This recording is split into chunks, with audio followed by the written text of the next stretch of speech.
मैं सोचता रहता हूं कि अपने इन भारत समाचार के दर्शकों को, प्यारे दर्शकों को और उत्तर प्रदेश की जनता को मैं और कैसे घर बैठे और थोड़ा सा सुकून दे सकूं। कहते हैं ना, लोहा लोहे को काटता है। तो कोरोना पॉजिटिव है तो आप अपना एटीट्यूड पॉजिटिव करिए, कोरोना हार जाएगा।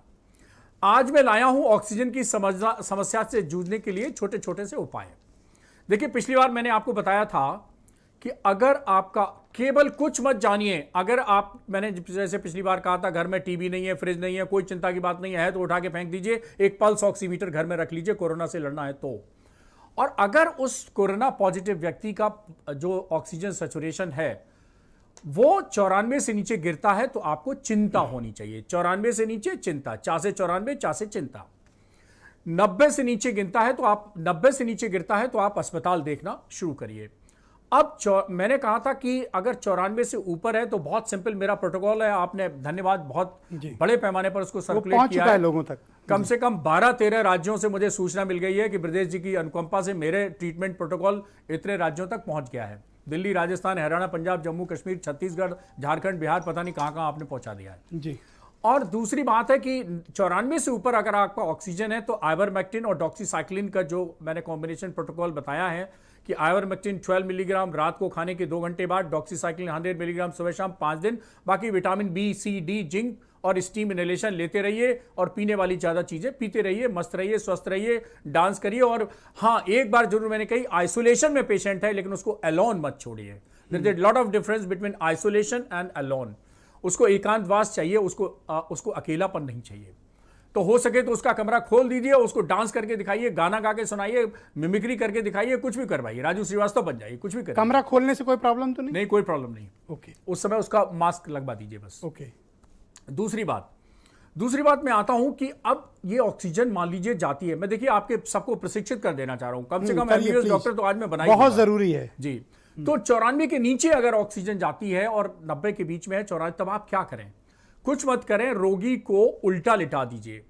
जैसे ही आप उल्टा लिटाएंगे 3% 5 मिनट के अंदर ऑक्सीजन बढ़ जाएगी। मतलब मरीज को पेट के बल लिटा दिया जाए? पेट के बल लगा दिया जाए, कुछ नहीं, पेट के बल लिटा दीजिए। 3% 5 मिनट के अंदर 3%। और डीप ब्रीथिंग करनी है फिर। मैंने कई डॉक्टरों पर प्रयोग किया है। डॉक्टर मरीज जो मेरे इन्फेक्टेड है, मैंने फोन किया, मैंने कहा ऑक्सीजन लेवल बताइए, और 5 मिनट के बाद मुझे उल्टा होके फिर बताइए। और एक नहीं, 20 नहीं, सैकड़ों मेरे पास एग्जाम्पल हैं। डॉक्टर्स, अब भाई डॉक्टर से ज्यादा एविडेंस तो कौन क्रिएट कर सकता है। मैंने उनका कि अब बताइए, तो उन्होंने कहा नहीं 91 थी, अभी क्या है, अभी 94 हो गई, 95 हो गई। तो 3% तो मिनिमम पड़ती है। पेट के बल लेट के डीप ब्रीदिंग करनी है अगर ऑक्सीजन लेवल कम हो रहा है। केवल पेट के लेट जाइए, आराम से सांस लीजिए, कोई प्राणायाम करने की या डीप ब्रीदिंग की भी जरूरत नहीं है। केवल पॉस्चर से ही जो हमारे फेफड़े में कोलैप्स एल्वोलाई होते हैं वो खुल जाते हैं, केवल पॉस्चर चेंज करने से। 3% ऐसे बढ़ गई। अब 3-4% के बढ़ाने का और जुगाड़ कर देता हूं मैं आपके दर्शकों की जी। तो आज 6% ऑक्सीजन में देखे जा रहा हूं सिर्फ डिबेट के माध्यम से। अब 94 के नीचे आइवरमेक्टिन डॉक्सीसाइक्लिन का जो कॉम्बिनेशन है वो 94 से ऊपर बहुत अच्छा काम करता है, कोई दवा की जरूरत नहीं, इसी कॉम्बिनेशन के आधार पर सब ठीक हो जाते हैं। अब 94 से गिरना शुरू किया तो डेक्सामेथासोन, मिथाइल प्रेडनिसोलोन या प्रेडनिसोलोन नाम की दवा आती है। डेक्सामेथासोन यूजुअली मैं इस्तेमाल करता हूं 4 मिलीग्राम दिन में 3 बार। अगर 60 किलो से वजन ज्यादा है तो 8 मिलीग्राम 3 बार। इसके इस्तेमाल करते ही 3% और बढ़ जाती है, तो 6% का बोनस आपको घर बैठे मिल गया। इन दवाओं के नाम कृपया दोहरा दें जी। स्टेरॉइड कहते हैं हम लोग। स्टेरॉइड एक हम लोग के डॉक्टरी भाषा में रामबाण दवाएं कही जाती हैं। हमारे 2 सहयोगी डॉक्टर बैठे हैं, वैभव खन्ना तो मेरे क्लास फेलो और दोस्त हैं, और ये छोटे भाई अनूप बैठे हैं। ये स्टेरॉइड नाम की दवाएं हम लोग इमरजेंसी मेडिसिन के रूप में इस्तेमाल करते हैं, रामबाण के रूप में इस्तेमाल करते हैं। डेक्सामेथासोन मेरा ड्रग ऑफ चॉइस है, और बहुत सारी जितनी स्टडीज हुई हैं पिछले साल भर के अंदर वो डेक्सामेथासोन पर हुई हैं। डेक्सामेथासोन थोड़ी अब डॉक्टर सूर्यकांत ने ज्यादा लिखनी शुरू कर दी है, बतानी शुरू कर दी, पब्लिक भी अवेयर हो गई, तो थोड़ा कम हो गई, शॉर्टेज हो गई है। तो मिथाइल प्रेडनिसोलोन या प्रेडनिसोलोन भी आती है। इसके इक्विवेलेंट मेडिकल स्टोर वाला कैसे लिया जाए, कितनी बार लिया जाए? मेडिकल स्टोर वाले को आप बताएंगे कि देखिए अगर आप 4 मिलीग्राम वाली डेक्सामेथासोन है तो आप दे दीजिए मुझे, सुबह दोपहर शाम खाना है। नहीं खाना है तो प्रेडनिसोलोन की 20 मिलीग्राम की गोली एक रोज खानी है, या मिथाइल प्रेडनिसोलोन की गोली भी 4 मिलीग्राम सुबह दोपहर शाम खानी है। तो मिथाइल प्रेडनिसोलोन, डेक्सामेथासोन 4 मिलीग्राम 3 बार खाना है। अगर प्रेडनिसोलोन मिल रही है 20 मिलीग्राम की एक गोली खानी है। ओके, आपका कहने का मतलब है कि ऑक्सीजन लेवल को 94 के पार ही रखना है। हाँ, अगर 94 से नीचे जा रहा है और उल्टा लिटा भी दिया फिर भी 94 से नीचे जा रहा है तो डेक्सामेथासोन ऐड कर दीजिए। ओके, 2 उपाय मैंने बताए। अब तीसरा बहुत मैं बताने वाला हूं और मैं पूरे भारत सरकार, दुनिया और पता नहीं किसकी गालियां खाने के लिए तैयार हो गया हूं। तो गालियां मुझे स्वीकार है, मैं एक्सेप्ट कर रहा हूं, और गाली स्वीकार करने के पहले ही मैं डिस्क्लेमर देता हूं कि मैं बहुत बड़ी बात कहने जा रहा हूं जो बहुतों को पचेगी नहीं, बहुतों को रचेगी नहीं, बहुतों को बसेगी नहीं। रेमडेसिविर रामबाण नहीं है। कृपया रेमडेसिविर की कालाबाजारी बंद करिए।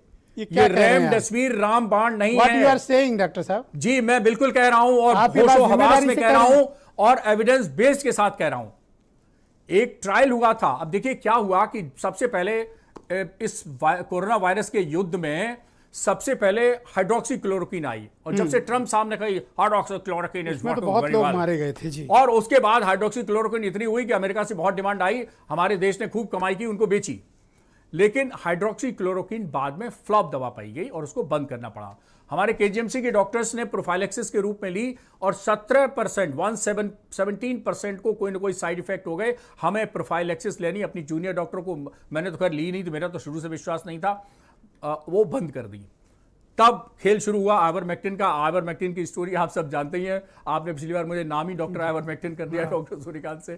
तो आइवरमेक्टिन की सक्सेस, तो अगर रेमडेसिविर आपके मुताबिक गेम चेंजर नहीं है तो बिल्कुल गेम चेंजर नहीं है। मैं बताता हूं गेम चेंजर क्या है। रेमडेसिविर बिल्कुल गेम चेंजर नहीं है, और मैं सबसे बड़े दुनिया के ट्रायल की बात कर रहा हूं जिसका रिजल्ट अक्टूबर में आया। हुआ क्या कि पिछले साल 2020 में ये तो बड़ी अद्भुत बात आपने बताई भाई। हाइड्रोक्सीक्लोरोक्विन फ्लॉप हो गई तो उसके बाद रेमडेसिविर सीन में आई, और रेमडेसिविर मल्टीनेशनल कंपनीज बनाती थी। इस दूरदर्शन, इस चैनल के माध्यम से मैं जितनी बात कह सकता हूं, जितनी मेरी मर्यादा सीमा मुझे बताने के लिए मैं स्वतंत्र हूं, उतनी बात मैं कह रहा हूं, उससे ज्यादा नहीं कह सकता। अकेले में पूछ लीजिएगा, मैं सब बता दूंगा।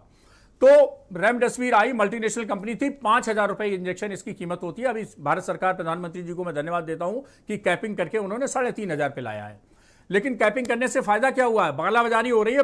आगरा में मेरे एक दोस्त ने 50,000 की रेमडेसिविर का इंजेक्शन लिया। डॉक्टर साहब, आप तो खुशकिस्मत हैं, गोरखपुर में 80,000 रुपए में मेरे एक दोस्त ने खरीदी है। चलिए, मेरा दोस्त थोड़ा बार्गेनर अच्छा होगा ना। तो 6 इंजेक्शन लगते हैं। सोचिए, आप नॉर्मल कीमत 5,000 की ली जाए तो 30,000 रुपए की थेरेपी पड़ती है नॉर्मल। अगर 50,000 और 80,000 में होगी तो कितने लाखों में कीमत पहुंच जाएगी। ये तो आपने बड़ी मानवता पर मदद की कि ये रेमडेसिविर गेम चेंजर नहीं है। जी बिल्कुल नहीं है। उस स्टडी की मैं बात कर रहा था जो कि अक्टूबर में आई।